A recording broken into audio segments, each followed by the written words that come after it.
Kang Dynasty, also known as Kang War, is when Kang arrived and started multiple battles across the planet Earth.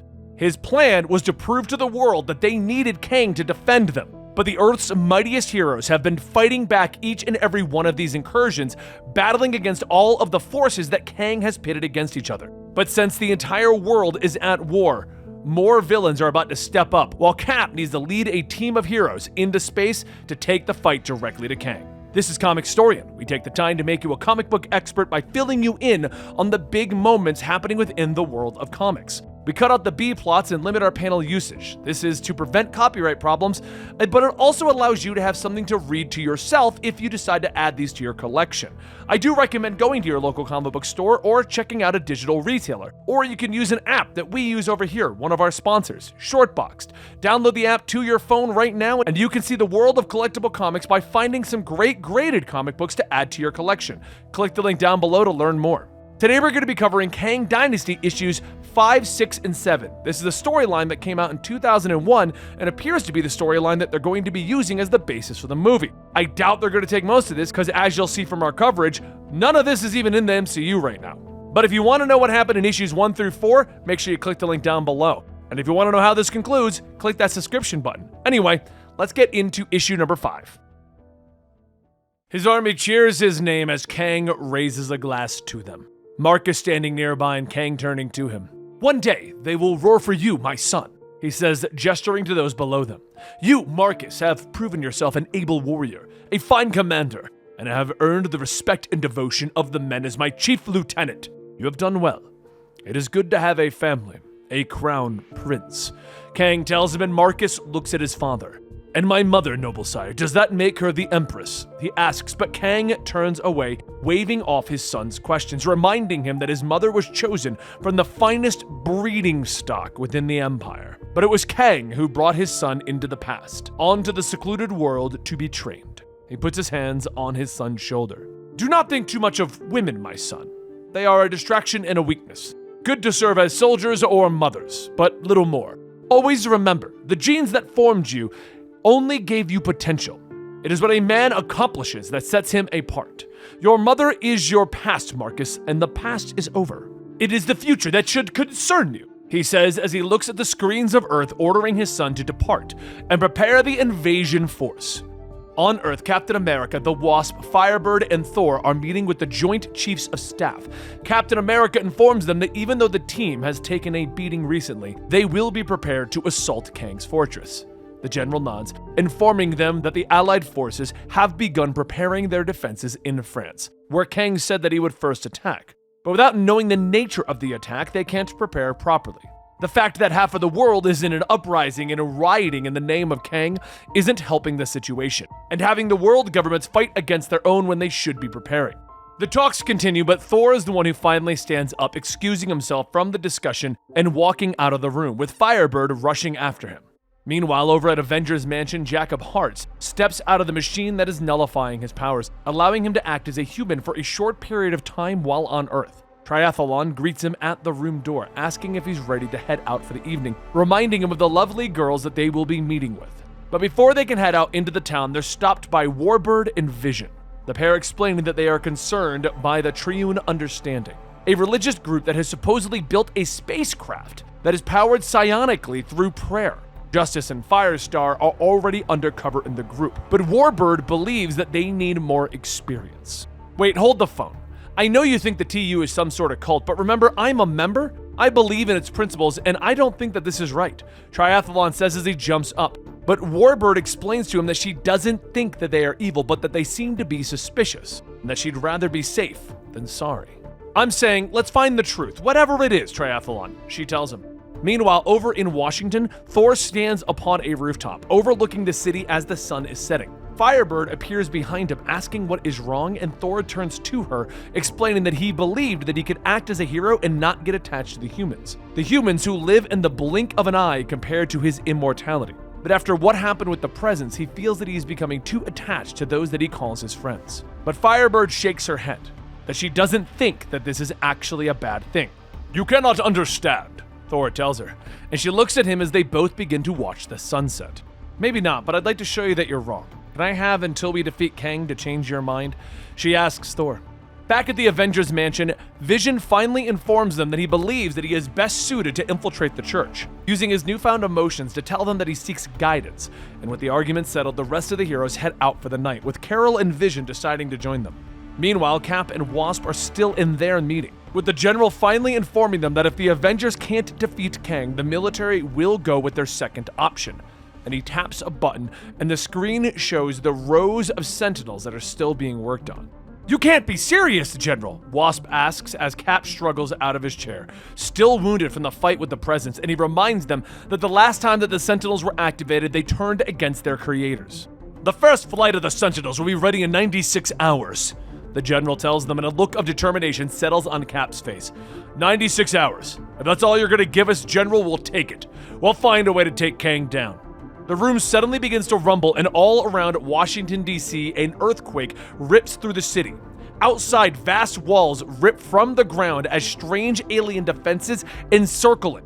An aide rushes into the meeting, warning the general about the walls and how it's happening to all of the major cities throughout the U.S. "Could this be Kang?" Janet asks, turning to Cap, but the screens in the meeting room flicker and a new image appears. A man sitting on a throne flanked by strange creatures not seen on this earth. "Hardly, my dear." The man laughs, able to hear Janet's words. "It is I who fortified the cities of North America, and I who will repel Kang from our fair planet. I am, of course, the master of the world, and all who live on it are my subjects, and thus under my protection now and forevermore," he declares with a smile. The war has begun, drop pods descending from the orbit, unleashing Kang's forces upon the world. The defenses of France have met the assault, aided by their allies and the mighty forces of the Avengers. Meanwhile, over in Washington, Black Knight and Carol are changing the perimeter of the new walls that surround the city, trying to gain some understanding on how they work. But as a drop pod descends from the space, one of the towers opens to reveal a heavy cannon, which blasts the pod out of the sky. Warbird, aka Carol, gets on the comms to Janet at the Avengers mansion, informing her that the Master's weapons are impressive and able to stop Kang. But what's he after? And why the story about protection? And why so many cities? Janet wonders, and she sighs as Jarvis walks in, pointing out that perhaps it was merely a stroke of luck. But Janet shakes her head, informing him that the mayors of all of the major cities have been kidnapped. Some sort of creature has arrived from a tube in the ground, putting a mask on the mayor's face and disappearing back into the tunnel. Luckily, Stingray was in Boston when that mayor was attacked and followed the creature into the tunnel. It led them out to the sea, where the creature took off at an amazing rate. Time passes, and a Quinjet arrives in Washington, picking up Carol mid-flight. She drops on board, greeting Quicksilver, Silverclaw, and Yellowjacket, and the screen flickers with Janet appearing before her team. She explains to them that they are being sent to Stingray's recon signal to look into the Master further. "This is an espionage mission, Carol. You've got the experience, so you're in charge." Black Knight traced the control signal to the ring walls north. Matching Stingray's locator signal, we need you to infiltrate the Master's base and either convince him to put his armaments at our service or take control of them, she tells them. Carol nods in her agreement and begins the mission, turning to another screen where Captain America is informing her that his team is almost ready and is prepared to begin their assault on Kang's orbital base. Meanwhile, Vision and Triathlon have arrived at the Understanding's compound, where the head priest is giving them a tour and discussing Vision's issues. But the tour is suddenly interrupted as one of the acolytes runs forward. "Lord Tremont! The great threat, the triple evil, it's coming!" Sensitives have registered their arrival in the solar system, and it will reach Earth within days, he shouts. But over at the Master's base of operations, Stingray has followed one of the Master's creatures through their tunnels, arriving in the Master's audience chamber. He slips inside, patching his comms through to Janet. "Good, Stingray. Don't approach him. There's backup on the way. In the meantime, scout the area and find out as much as you can," Janet tells him, and Stingray looks out at the audience chamber where the Master has encased the mayors that he has captured. "Good afternoon, ladies and gentlemen. In the interest of repelling Kang, I have instructions for you," he begins, and he explains to them that he has decided to ignore the federal governments, since they've become quite useless, and instead will be focusing on the local governments. He informs them that he has secretly been running the world for some time, but he has had to make himself known so that he could defend the United States from Kang's attack. he will allow him to cause destruction across the rest of the world, culling humanity to a more reasonable number. The result will be a better world. A scarred world, perhaps, needing centuries to recover. But what of it? I am immortal. I have time. He tells them, and the officials begin to shout at him, calling him insane. But the master waves this off, telling them that they will be fitted for his control technology. And returned to your offices with instructions and enough control discs to recruit others into my new world order. And rather than keep you in suspense, I inform you now. The process is quite painful. Aboard Kang's ship, though, the Scarlet Centurion sits before his console, watching the war raging far beneath him, with the data informing him that everything is going according to plan. He shifts his gaze, and the screens are instead filled with images of Warbird and her various fights across the planet. The door behind him slides open, and Marcus hits a button, allowing the screens to go blank. Good day, my son. I saw your combat exercise tapes this morning. Fine work, Kang says as he fits his helmet over his head. And Marcus nods as he stands, informing his father of their success. But Kang waves him off. Pressing a button, and images of Warbird fill their screens again. I think I know what you are truly itchy for, eh? He says with a smile. Do not waste your time with thoughts of women now, son. Time to have any woman that you choose after the victory is won, eh? He says, and Marcus just tells his father yes. Meanwhile, Carol, aka Warbird, has led her team into the Master's base, slipping quietly through the vast corridors. But they stop short as the screens descend from the ceiling, revealing the Master's laughing face. Did you really think that you could hide from me, Avengers, in my own base? An extension of my very self? He asks, roaring suddenly coming from the hallways, and the Avengers look up to see the Master's alien wolves rushing towards them. The Avengers quickly leap into battle, with Carol hitting them with energy blasts, while Quicksilver darts among them, Silverclaw transforming into a massive bear-like creature to attack them, and Yellowjacket leaping in and punching them in the face. Whoa, mama, what big teeth you have, he jokes as he shrinks down to avoid their bites. But Carol realizes that the Avengers can't defeat these creatures. She orders her teammates to keep moving, and that she'll hold the monsters back. Okay, just don't get eaten. Janet has been so ticked with us. Hank shouts at her as he leads the others away, and Warbird turns back to the rampaging monsters, energy crackling in their hands. All right, creatures, you want past me? You're gonna have to make it through a few tons of scrap metal first, she shouts as she fires a blast at the ceiling, bringing down the corridors around her. She breathes easy for a moment, but the Master's laughing face appears behind her. Very resourceful, Warbird. You have stymied my Plodex wolves. But my base is vast, woman. Do you think that the small part that you all occupy now can't be sacrificed in a moment's notice? He asks, and Carol's eyes go wide at the words, and the base explodes around her. At the military base over in Washington, Cap and the others are ready, with Photon returning from orbit, where she's been testing the Damocles shields. I couldn't analyze the force field, it's just too far beyond anything that I can visualize. I did, however, manage to absorb a bit of it, she says, putting what she absorbs into a container for Tony to analyze. Cap nods, but motions for his team to board their spacecraft. We can't do that, Tony. Our time's running short. Everyone aboard the ship. You'll have to send us the test results when we reach orbit, Cap tells his friend. As everyone gets on the spaceship, an image of Kang appears before them. This is an automatic notice. My base's exterior shields have been tampered with, and I have traced the culprit to this location. Repercussions will be swift and thorough, Kang says before disappearing. The heroes have no choice. They board their ship and they blast into orbit. Cap, what he said, I don't think he's bluffing, Jack of Hearts reminds the team leader, and Cap nods. I know, but the world's counting on us. We have no choice, so we fight and we win. There's no other options. But back over with Carol, she finally opens up her eyes, snow and wind whirling around her, and she looks up, seeing a pack of Plodex wolves closing in on her. One reaches down to sniff her, and she springs to her feet, using her energy to lash out at them and knock them away. But her blasts aren't powerful enough, and she realizes that her body was using her energy stores to keep her alive in extreme cold. She stumbles away, managing to leap into the air and fly into a nearby cave, where the creatures can't find her. A bright light appears behind her, and Carol turns to see the Scarlet Centurion floating on an aeroskiff. Are you okay, milady Warbird? He asks. She whirls on the man, remembering everything that happened to her at the hands of Marcus. The things that he put her through. They were terrible. They were ungodly. and she lashes out with her energy, destroying his flying disc. You won't find me easy prey this time, monster! I know who you are and what you are, and by Hala, you won't get away with this. She screams, but Marcus has no time to reply as she hammers him with blows, knocking him away, and he whirls his energy staff into the ground, knocking them apart. Peace! I did not come here to attack! Carol begins to breathe heavily, and Marcus looks at her, commending her for the swift attack. Not only did you destroy my aeroskiff, but my armor's communications as well. It'll be some time before my armor can self-repair enough for me to contact the ship and arrange for retrieval.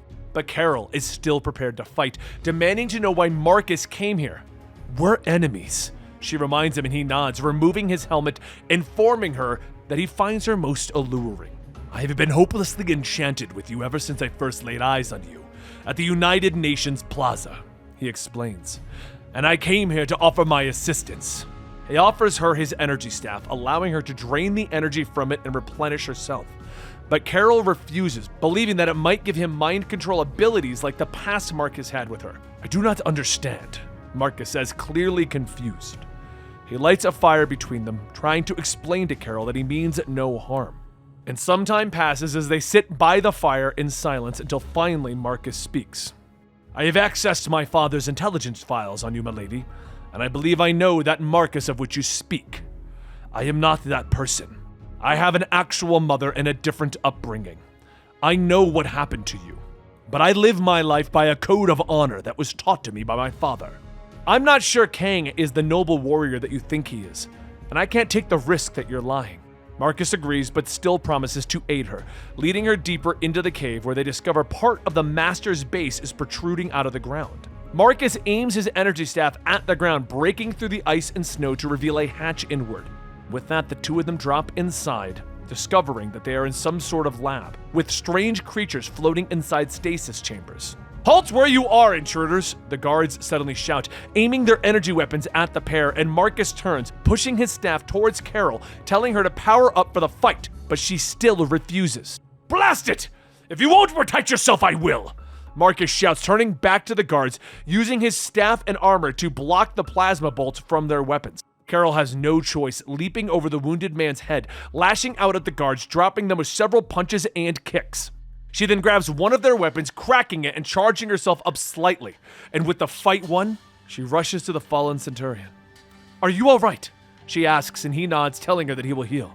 But truly, even without power, you are majestic. He coughs.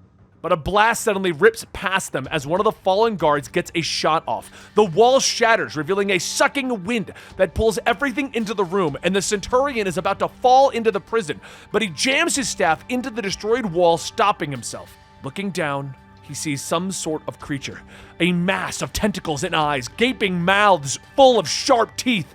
And Carol suddenly lets go, flipping through the air, grabbing the Centurion's staff, making sure that he doesn't fall into the monster's hungry jaws. She manages to pull him free, and Marcus uses his weapon to seal up the crack in the prison. There was something like that in the Alpha Flight report. It's supposed to be dead, but I'm betting that it's a genetic pappy of all of the Master's Plodeck pets. Carol gasps in shock, and Marcus turns to her, thanking her for her help. He holds up his weapon and reminds her that she touched it and he didn't attack. He didn't try to take control of her mind. But Carol turns away. I don't know. How could I? How could I know for sure what I feel is what I feel? How could I ever? She says quietly, but the conversation is interrupted by Carol's comms, and an image appears of her teammates, and she smiles. Warbird, good to see your face. We're safe, at least for the moment. We managed to hook back up some of the damaged sectors, and we're ready to tackle the bad guys. You in? Hank asks her. She nods and sends her coordinates to him, then punches a wall, grabbing a power line and juicing herself up. Marcus is finally able to call for transport as he boards another aeroskiff, and he turns back to her, promising that if there is a way that he can help without betraying his father, she merely has to ask. She watches him as he flies away. Meanwhile, in the vastness of space, aboard the Avengers' Deep Space Monitoring Station, Quasar and Living Lightning look up as the alarms begin to sound, and the screens show a large pyramid-like structure entering the galaxy. and the story of Kang Dynasty will continue right here at Comicstorian. This is literally 16 issues, so I'm trying to cover as much as I can. Today we did 5, 6, and 7. Next episode will be out very soon, and we're going to cover 3 to 4 more issues. So I hope you guys are excited, and please stick around, hit that notification bell, hit that sub button, and I'll see you next time right here.